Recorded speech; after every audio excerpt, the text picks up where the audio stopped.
সরাসরি আমার সামনে বসে আমার আলোচনা পরিপূর্ণ শ্রবণ করেছে। আল্লাহ পাক রব্বুল আলামিন ওই ব্যক্তির কত গুনাহ আছে, পূর্বে কত গুনাহ আছে, এগুলো আল্লাহ পাক রব্বুল আলামিন তালাশ করেন নাই, দেখেন নাই। নির্দ্বিধায় নিশ্চিন্তায় যে ব্যক্তিটা মাহফিলে এসে বসে গেছে আলোচনা শ্রবণ করার জন্য, আমার আল্লাহ পাক রব্বুল আলামিন ওই বান্দার জিন্দেগির গুনাহগুলো মাফ করে দিয়েছে। সুবহানাল্লাহ। আল্লাহর হাবিব বলেন, আর একজন ব্যক্তি তিনি এসে বসবে কি বসবে না বিভিন্ন চিন্তা ভাবনা গবেষণা করে তিনিও বসে গেলেন। আল্লাহর নবী বলেন, আল্লাহ চিন্তা ভাবনা করলেন যে গুনাহ মাফ করা যায় কি যায় না, করব কি করব না। যার যখন কোরআনের কথা শোনার জন্য, আমার হাবিবের কথা শ্রবণ করার জন্য যেহেতু মাহফিলে বসে গেছে, আমি আল্লাহ পাক রব্বুল আলামিন ওই বান্দারও গুনাহ মাফ করে দিলাম। আল্লাহর নবী বলেন, যে ব্যক্তিটা মাহফিলে বসার, মাহফিলে আসার পরে এদিক সেদিক ঘোরাফেরা করে দরজা থেকে বাহিরে চলে গেল, আল্লাহর নবী বলেন ওই ব্যক্তিটা হতভাগা হয়ে গেল, ওই ব্যক্তির গুনাহ আমার আল্লাহ মাফ করেন না। ওয়াজ যদি বাইরে থেকে শুনে কাম হবে? কাম হবে না। আর একটা কথা শোনেন, আমাদের এলাকার ভাষায় মুরগির পাখনার নিচে যে সমস্ত ডিমগুলো থাকে, এই ডিমগুলো কিন্তু তাপ দেয় মুরগিতে, ঠিক কিনা? তাপ দেওয়ার পরে ওই ডিম থেকেই কিন্তু বাচ্চা হয়, ঠিক কিনা? ওই ডিম থেকে বাচ্চা হয়। যেগুলো ডিম পাখনা থেকে বাহিরে যায়, বাহিরে থাকে, পাখনার ভিতরে থাকে না, ওই ডিমগুলো থেকে বাচ্চা হয় না, ওই ডিমগুলো পোষা হয়ে যায়, বড় ডিম হয়ে যায়, ঠিক কিনা? যারা বাহিরে থাকবে মাহফিলের ফজিলত তারা পাবে না। পাবে কি? ফজিলত পাবে না। আমরা এই জায়গাটাকে সাধারণ জায়গা মনে করতেছি, কিন্তু না না, এই জায়গাটার এত বেশি দাম। আল্লাহর হাবিব সাল্লাল্লাহু আলাইহি ওয়াসাল্লাম বলেন, যেই জায়গার মধ্যে কোরআন হাদিসের কথা হয়, ওই জায়গার মধ্যে আল্লাহ পাক রব্বুল আলামিনের ফেরেশতারা চতুর্দিকে, আমাদের সিস্টেম হলো একজনের পরে আরেকজন বসি, কিন্তু ফেরেশতাদের সিস্টেম হলো একজনের কান্দে আরেকজন, আরেকজনের কান্দে আরেকজন, আরেকজনের কান্দে আরেকজন, এমনি করে আরশে আজিম পর্যন্ত পৌঁছে যায়। আল্লাহ ডাক দিয়া কয়, ও ফেরেশতারা তোমরা কেন ওখানে? আল্লাহ জানে, কিন্তু তারপর জিগায়, ও ফেরেশতারা তোমরা এতগুলো ফেরেশতা এক জায়গায় কেন? তোমরা সেখানে নিরিবিলি বসে বসে তোমরা আমিন আমিন বলতেছো। ফেরেশতা ডাক দিয়ে কয়, আল্লাহ তোমার কোরআন কারীম আলোচনা করা হচ্ছে, তোমার কথাগুলো তোমার বান্দা শ্রবণ করে, তারা যখন জান্নাতের কথা শোনে তখন তারা খুশিতে মত্তওয়ারা হয়ে যায়, যখন জাহান্নামের কথা শোনে তারা কান্নাকাটি করে, গুনার কথাগুলো স্মরণ করে করে তারা কান্নাকাটি করে। আল্লাহ তোমার জিকির করে, তোমার তাসবিহ পড়ে। আল্লাহ পাক রব্বুল আলামিন দেখো তোমার বান্দারা তোমার জিকির করে, আমরা ফেরেশতারাও তাদের সাথে মিলায়া আমরাও আমিন আমিন করি, আমরাও শুনতে থাকি। আমার আল্লাহ ডাক দিয়া কয়, ফেরেশতারে আমার বান্দা কি জান্নাত দেখেছে? কয় না জান্নাত দেখে নাই। জাহান্নাম দেখেছে? কয় না জাহান্নাম দেখে নাই। আমি আল্লাহ কি কি দেখেছে? কয় না আল্লাহ দেখে নাই।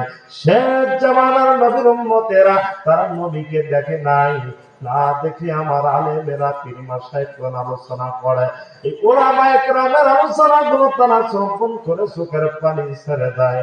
ও আমার ফেরেশতারা তোমরা সাক্ষী থাকো, আমার বান্দারা যদি জান্নাত দেখতো, জাহান্নাম দেখতো, তারা যদি কবরের আযাব দেখতো, তারা দুনিয়া ভুলে যাইতো, তারা ঘুম ছেড়ে দিয়ে তারা আজকে বসে আছে। কিন্তু তারা যদি জান্নাত জাহান্নাম দেখতে পাইতো, কবরের আযাব যদি তারা দেখতে পাইতো, দুনিয়া ছেড়ে দিত, তারা শুধু সিজদায় পড়ে আমি আল্লাহর কাছে সেজদায় পড়ে থাকতো। আল্লাহ পাক বলেন, ও ফেরেশতারা, তোমরা সাক্ষী থাকো, আমি আমার বান্দার জিন্দেগির গুনাহ মাফ করে দিলাম। ভাইরা আমার, একটু আমলের নিয়াতে বলতেন, গভীর মনোযোগ লাগান। এই জায়গার মধ্যে আলোচনা হবে কোরআন হাদিস থেকে। আমাদের অনেকের মনে একটা ধারণা, জল্পনা কল্পনা আছে, সেটা হলো পীর মাশায়েখের ওয়াজ মানে কিন্তু তারা যাইতে চায় না, ঠিক কিনা? যেখানে শোনা যায়, যেখানে পীর মাশায়েখ আসবে, আল্লাহর ওলিগণ আসবে, ইসানের সাহাবের নাম যদি শোনে, হালকায় জিকির ওয়াজ মাহফিলের নাম যদি শোনে, পুরুষ মুবারকের নাম যদি শোনে, পীর মাশায়েখ মানেই তারা ভণ্ড মনে করে, ঠিক কিনা? কিন্তু মুসলমান, একটু গভীর মনোযোগ লাগান। বাংলার জমিনে আল্লাহর ওলিগণ, পীর মাশায়েখগণ ইসলাম এনেছে, এখন পর্যন্ত কোন ইতিহাসের মধ্যে কেউ বলতে পারবে না বাংলার জমিনে কোন নবী রাসূল এসেছে। আচ্ছা, কোন নবী রাসূল আসে নাই। বাংলার জমিনে তাবলীগরাও ইসলাম আনেন নাই। বাংলার জমিনে কোন দলই কিন্তু ইসলাম আনেন নাই। এখন কিন্তু জামাত থেকে শুরু করে বিভিন্ন ইসলামী দল আছে না নাই? কোন দল বাংলার জমিনে ইসলাম আনে নাই। বাংলার জমিনে ইসলামের আল্লাহর ওলিগণ, যেই ওলিদের মাধ্যমে আমরা ইসলাম পাইলাম, যেই আল্লাহর ওলিদের মাধ্যমে আমরা কোরআন পাইলাম। আমার দাদার খবর নিয়ে দেখবেন, তারা কিন্তু হিন্দু ছিল। এই বাংলাদেশও কিন্তু একদিন হিন্দুস্তান ছিল। এই বাংলার জমিনে যারা ইসলাম দিয়ে আসলেন, আল্লাহর ওলিগণ, আজকে আমরা সেই আল্লাহর ওলিদের বিরোধিতা করি, ঠিক কিনা? হ্যাঁ, দুই একটা ছিটে ফোটা বিভিন্ন পীর নামে ব্যবসা করে, আছে না নাই? গাঞ্জা খায়, নামাজ পড়ে না, রোজা রাখে না, ওই দুই একটা ছিটা ফোটা ধানের সাথে সিটার দিকে লক্ষ্য করে যদি আপনি মনে করেন সব ধানের সিটা হয়ে গেছে, তাহলে তো আর ভাত পাওয়া যাইবে না। ধান থাকলে সিটাও থাকবে। এই ভণ্ডনের কারণে আজকে হক্কানি পীর মাশায়েখদের বদনাম ছড়াচ্ছে। আজকে হক্কানি পীর মাশায়েখদেরকে মানুষ ভালোবাসে না। অনেকে আমরা মনে করি যে পীরের কাছে কেন যাব, এটা কি কোরআনে আছে? কি কয় না? তো পীরের কাছে কেন যাওয়া লাগবে, কি দরকার? আমার আল্লাহ পাক রব্বুল আলামিন পবিত্র কোরআনুল কারীমের মধ্যে আল্লাহ জানায়া দেয়, ইয়া আইয়ুহাল লাযীনা আমানু তাকুল্লাহা ওয়া কুনু মা'আস সাদিকিন।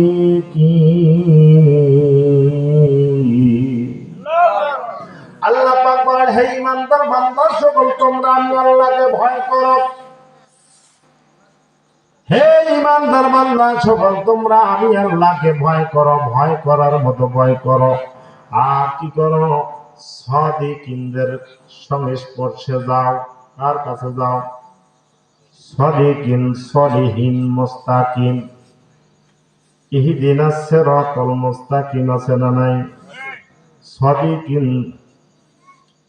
সত্যবাদীদের নিকটে যাও। হক্কানি পীর মাশায়েখের নিকটে যাও। তাফসীরে লিখেছেন, এই সাদিকিন ব্যক্তি হলো কামেলে মুকাম্মেল আল্লাহর ওলি সকল। কামেলে মুকাম্মেল আল্লাহর ওলি সকল। তারা আপনাকে শিক্ষা দেয় না যে বাড়ি দিয়া বাবার মাথায় বাড়ি দিবা, পরের হক নষ্ট করবা, নামাজ ছেড়ে দিবা, এগুলো করো। পীর মাশায়েখগণ বলে, বাবা যা করছো বাদ দাও, তওবা করে নাও, আজ থেকে 5 ওয়াক্ত নামাজ পড়বা, তরিকতের আমল করবা। তরিকত মানে অনেকে মানুষ আমরা বুঝি না। তরিকত মানে হলো রাসূল সাল্লাল্লাহু আলাইহি ওয়াসাল্লামের জীবন আদর্শ অনুযায়ী চলা।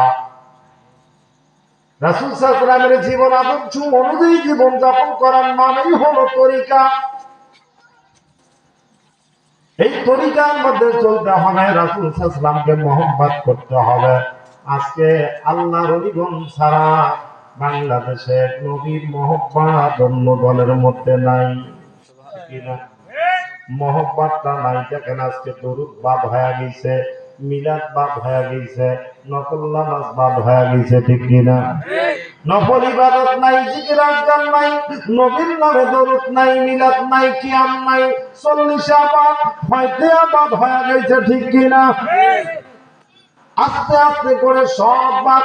এখন আমার নামাজের পরে মোনাজাত লাগে না, আছে না নাই? আরে আমার বড় দুঃখ লাগে, কোন জামানায় এসে পড়লাম। এই জামানায় মানুষকে এই মোল্লা নামধারী এরাই কিন্তু মানুষকে আল্লাহর পথ থেকে দূরে সরে দিতেছে। নামাজের পরে মোনাজাত করি, আল্লাহর কাছে কান্নাকাটি করি, মোনাজাত বেলে নামাজের পরে নাই। এই তো কাজী আজকে নামাজের পরে মোনাজাত ডিলিট করে দিছে। আল্লাহর নবী